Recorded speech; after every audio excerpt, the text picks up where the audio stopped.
Assalamualaikum warahmatullahi wabarakatuh. Kang Bro, ketemuan dengan IWB Cak. Kang Mas, IWB nggak akan banyak berceloteh, tapi IWB hanya ingin update informasi terbaru buat sampean semuanya. Informasi yang harus sampean tampung, karena ini berkaitan dengan project dari R15 versi 4.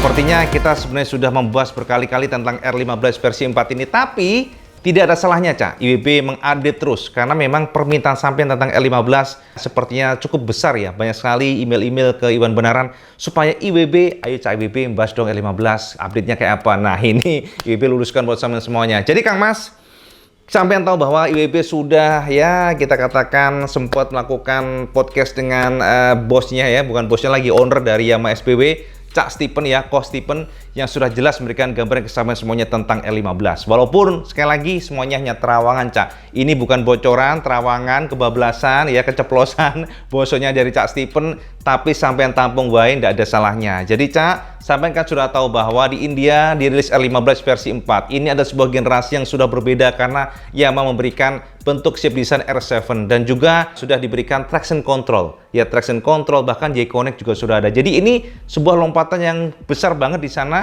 di India, termasuk kalau sampean tahu R15 versi India menggunakan teleskopik, tapi di Indonesia atau yang generasi terbaru di India pun sudah menggunakan suspensi upside down dari Kayaba. Nah, ini adalah generasi yang pastinya akan ditularkan ke seluruh negara di Asia Tenggara, termasuk Indonesia. Dan sampean harus gembira tentunya, sebab dari terawangan Iwan Benaran, dari kisi-kisi yang diterima bahwa satu, Indonesia akan menjadi negara kedua setelah India. Kita sudah tahu bahwa Yamaha Indonesia disinyalir sudah melakukan peluncuran lah nantinya. Jadi produksi dan sebagainya sudah dipersiapkan, dan sampean harus tahu ini update terbaru dari Iwan Benaran, dan sampean juga catat aja, Cak, catat aja ya. Nah, R15 versi 4 Indonesia, kita juga sudah berikan kisi-kisi ke sampean semuanya bahwa motor ini nantinya diduga akan menggunakan engine yang berbeda dibandingkan dengan yang di India. Maksudnya engine-nya sama, Cak, tapi untuk sunat powernya yang tidak ditemukan pada Indonesia. Harapannya demikian. Ini analisa dari Cak Stephen dari Yamaha SPW yang memang berharap demikian, karena kita tahu bahwa power adalah everything di Indonesia. Jadi kalau sampean lihat kan R series, ini R series, Cak. Ini bukan CBR 150R atau single R. Karena kalau kita melihat bahwa R series positioningnya adalah motor yang racing, motor yang benar-benar pure racing. Memang R series demikian. Kalau Honda itu kan ada namanya segmentasi. Untuk double R adalah pure sport racing. Kalau untuk yang single R adalah fairing touring. Jadi sampean jangan terdistorsi, sampean jangan bingung, dan ini yang menjadi pembeda. Makanya kalau sampean, wah CBR 150R itu apaan, itu motor fairing begitu. Memang demikian, Cak. Honda itu selalu mengklasifikasikan bahwa motor sport fairing, ya touring ya, itu adalah single R. Sampean bisa lihat nanti dari yang 250 kayak single R pasti dia ya enggak, ya less power lah. Kita katakan sedang-sedang saja, nggak terlalu outstanding, kecuali zaman dulu yang karburator, ya itu beda case. Tapi ini adalah memang segmentasinya sudah demikian. Honda memposisikan demikian, dan jangan kaget kalau sampean menemukan single R mungkin powernya kurang bagi sampean semuanya.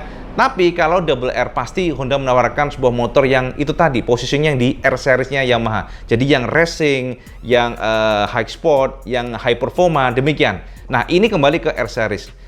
Untuk R series, entah kenapa kita tahu bahwa di India BS6 ya, emisi gas buang membuat motor ini jadi sulit untuk dipertahankan powernya, sehingga turun hampir 1 PS dari 19,3 PS menjadi 18,4 PS itu di India. Nah, apakah di Indonesia akan terjadi, Cak?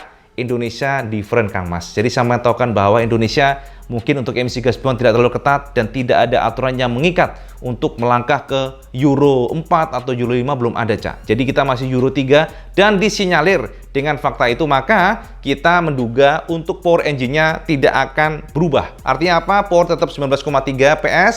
Walaupun Cak Stephen mengatakan berpotensi lebih tinggi daripada itu, tapi dari opini pribadi IWB enggak Cak. Jadi ya dari opini pribadi Iwan Banaran sepertinya powernya akan tetap di 19,3 PS. Itu sedang diusahakan oleh Yamaha karena bagaimanapun power is everything di sini. Sampai tahulah tongkrongannya galak begitu ya sudah racing nungging-nungging ya, boyok sampai pedot, tangannya sampai sakit. Tangan ugel-ugel Kang Mas kalau sampai nunggang namanya R15 itu terasanya setengah mati, mosok powernya cuma 18,4 kan kurang gitu loh. Jadi kalau tegak nggak masalah lah motor tegak, tapi ini udah motor nungging ya, motor ala Superbike WSBK, ala MotoGP lah kok mosok powernya turun. Makanya sepertinya nanti powernya akan tetap di angka tersebut, yakni 19,3 PS. Itu yang pertama. Yang kedua, tentu saja ada perbedaan di bagian coloring. Jadi livery kemudian warna berbeda pastinya, Ibu sudah bahas itu ya, semuanya akan disesuaikan dengan di sini. Dan kemudian juga dari sisi untuk komponennya. Komponennya apa? Yang pasti Kang Mas, dari Terawangan Iwan Banaran untuk bentuk dari lampu sennya berbeda. Jadi lampu sennya akan menggunakan lampu sen di India yang modelnya seperti Bison. Saya tahu kan lampu sen India kan modelnya yang lampu jadul tuh lampu sennya di sana. Nah, untuk di Indonesia nanti tidak akan menggunakan itu. Disinyalir demikian, tapi menggunakan model-model yang digunakan oleh Vixion sekarang. Saya tahu kan R15 sekarang juga demikian kan, jadi beda dari sisi lampu sen. Apakah LED disinyalir tidak Cak? Masih tetap menggunakan bohlam biasa, tapi sudah shape-nya tidak sama dengan India. Itu yang kedua. Yang ketiga, tentu saja tidak ada mudguard-nya dan juga tidak ada sarigatnya. Itu menjadi salah satu poin penting. Jadi no sarigat, no mudguard. Jadi yang itu loh Cak, pelindung di bagian belakang itu nggak ada untuk versi Indonesia. Jadi saya mencatetin ini aja, ini saya mencatetin semuanya. Ibu sudah share ke sampean semuanya walaupun sedikit refreshment buat sampean. Nah, sekarang kita melangkah kepada tanggal peluncuran atau momen peluncuran. Kira-kira kapan dan bagaimana progres dari untuk proyeknya. Cak, untuk progres project. Dari analisa dan Terawan Iwan Banaran Kang Mas ya, setelah menggunakan ilmu lampah lupu ujian serajiwa Kang Mas ya. Jadi saat ini untuk test ride masih berjalan. Jadi progres untuk namanya ngetes motor masih berjalan. Sampai tunggu saja, karena apapun itu Cak, semuanya harus dihitung. Dari informasi yang Ibu dapatkan dari beberapa kanal-kanal jaringan ya, untuk new product. Biasanya pabrikan akan melakukan pengetesan hingga 30.000 km. Di saat 30.000 km mereka melakukan analisa atau review komponen. Apa yang kurang, apa yang problem. Nah, taruhlah kalau casingnya mungkin ada kendor, mereka akan melakukan revisi atau kan ataukah ada seal yang bocor, berarti ada komponen yang kurang, ataukah ada yang kurang A, B, C dan sebagainya, mereka akan melakukan review. Dan dari sana mereka akan komunikasi kepada vendor penyuplai. Ini yang EWB dapatkan. Makanya ini proses ini cukup tricky dan cukup lama, jadi sampai harus tunggu. Dan saat ini pengetesan R15 versi 4 masih berjalan. Jadi masih berjalan terus nih Cak. Tapi secara paralel ternyata saya harus tahu. Ternyata Kang Mas, beberapa vendor atau pos-pos sudah meracik atau sudah melakukan tes trial untuk komponen. Jadi tes komponen, trial komponen sudah berjalan. Itu yang penting. Dan sama tahu nggak? Informasinya, bukan informasinya, Cak. Jangan ngomong pakai bahasa informasi, Cak. Terawangannya Kang Mas. Terawangannya. Terawangan dari Iwan Banaran melihat bahwa untuk komponen konon sudah memasuki trial PP2. Ini artinya apa Kang Mas? Kalau sudah PP2, ini berarti mass produksinya sudah sejengkal lagi. Ini bulan Oktober, kemudian nanti bulan depan November, bisa jadi bulan Desember sudah mass production. Bisa jadi, tapi semua tergantung kebutuhan Cak. Dan tergantung situasi, karena semuanya kan bersifat dinamis. Semuanya itu bersifat dinamis Cak. Master plan itu bisa saja berubah, disesuaikan dengan kondisi. Ini yang penting. Jadi artinya apa? Dari analisa Iwan Banaran, peluncuran kalau tidak paling cepat adalah akhir tahun ini, Desember, paling cepat. Tapi yang idealnya adalah di bulan Februari atau Maret di 2022. Tahun depan ya.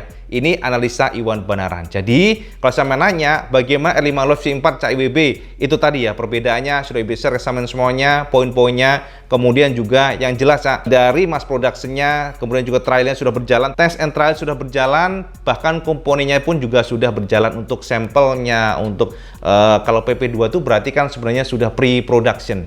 Itu sudah ujung sebenarnya, tapi ya itu tadi disesuaikan. Karena kan gini Cak, penyuplai untuk motor itu terdiri dari ratusan vendor.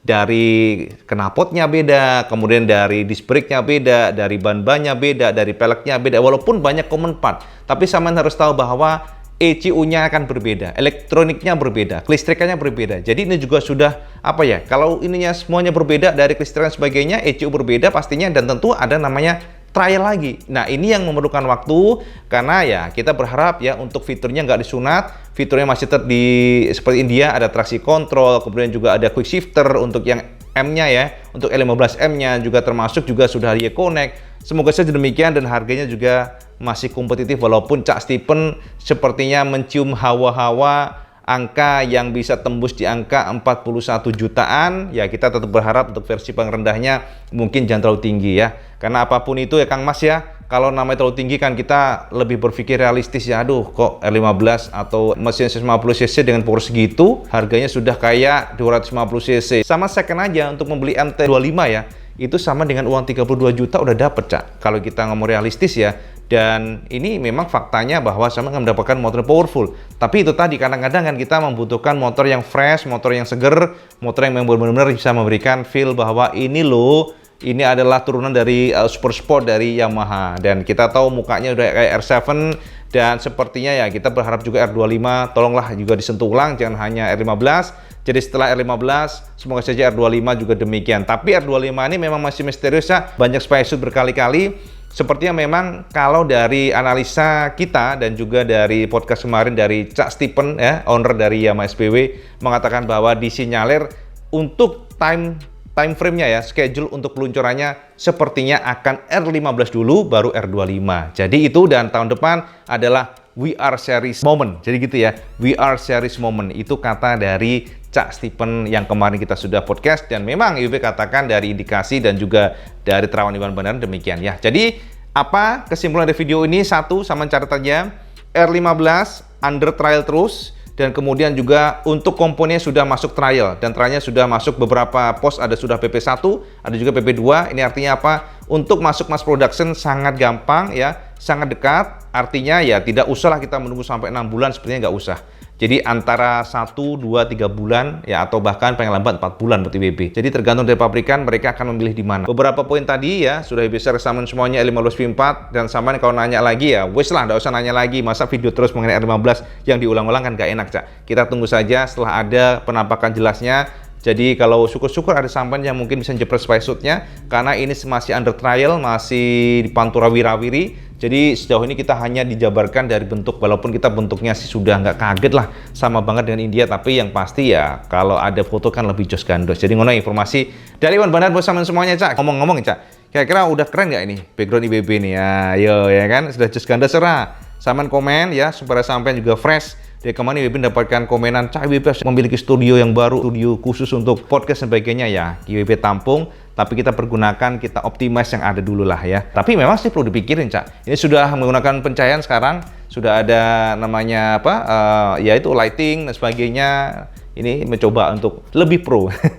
Oke, jadi nguna informasi buat sama semuanya Cak dari Iwan Benaran, dan kalau sama suka video ini, jolali Kang Mas, soal subscribe biar IWB semangat lah ya, supaya kita makin jos gandos lah. Oke, jolali Kang Mas, sampai like, share, dan subscribe. Dan ojolali juga sampai sholat 5 waktu, dan paling penting. Assalamualaikum warahmatullahi wabarakatuh. Salam jos gandos.